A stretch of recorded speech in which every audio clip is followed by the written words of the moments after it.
Ito ay take 2. Nabanggit ko kasi yung pangalan eh. So, I need to skip it. Meron ako napanood na video yung malabo pa sa pinagugasan ng bigas. Kasi nga naman, pag nagugas ka ng bigas, malabo. Hindi mo makita yung bigas sa ilalim eh.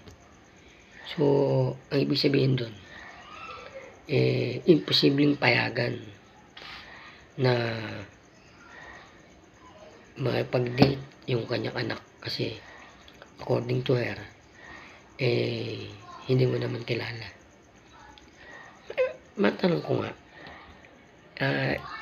inay, sure ba magkakilala kayo ni daddy niya nung mag-date kayo? Hindi, di ba? Wala pang nag-date na magkakilala. Sa date nga yan nagkakakilala. Okay? Pero I understand your worries as a mother. But I guarantee you, she will be safe in my arms.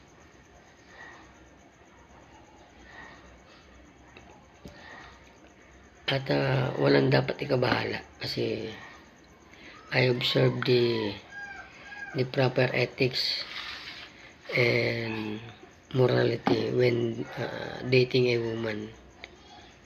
At wala namang makakababagan kasi sabihin nung babag sa lugar nila parang yung pag-aaway o magsasabutan like that ay wala naman kasi I have no jowa. Pinupos ko lang yun. So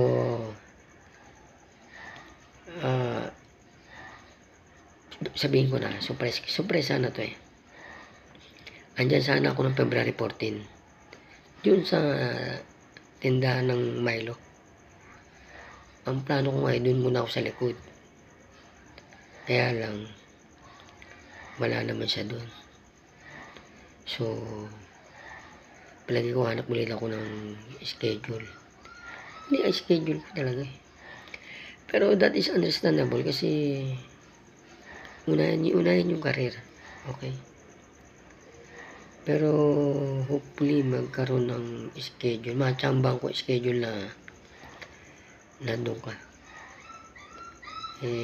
So yun nga. Doon papasok yung malabo pa sa inugasan ng bigas kasi may iba kang schedule. So wala naman tayo magawa doon.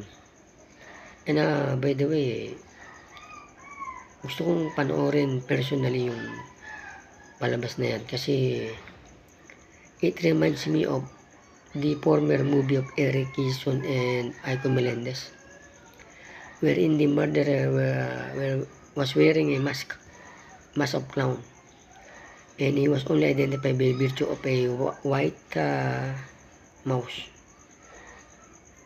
So parang ganyan niya na thriller, no? Parang may pagka-detective investigation side which arouses my mind being an investigator.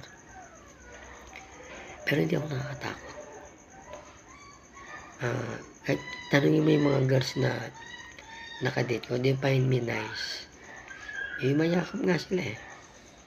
So pero ni isa wala naman akong pinakasalan doon. Kaya I'm free to marry you. So, wala rin akong mga naka-relasyon sa mga kasi busy nga ako sa work eh. Pero this time, kung babanggit ako ng matalingaga, kung magpusos ang ating landas, parang mali ya, no? Kasi cruise eh, apat na area yun eh, intersection. Anyway, gusto ko lang ipabatid sa'yo na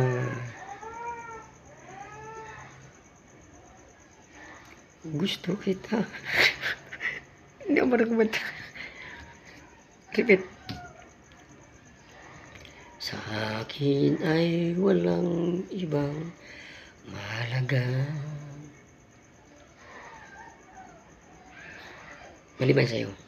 Yeah. So you're not available by February 14, i-advance ko na. Happy Valentine's Day to you. And of course to your mother and father. Hoping that they trust me.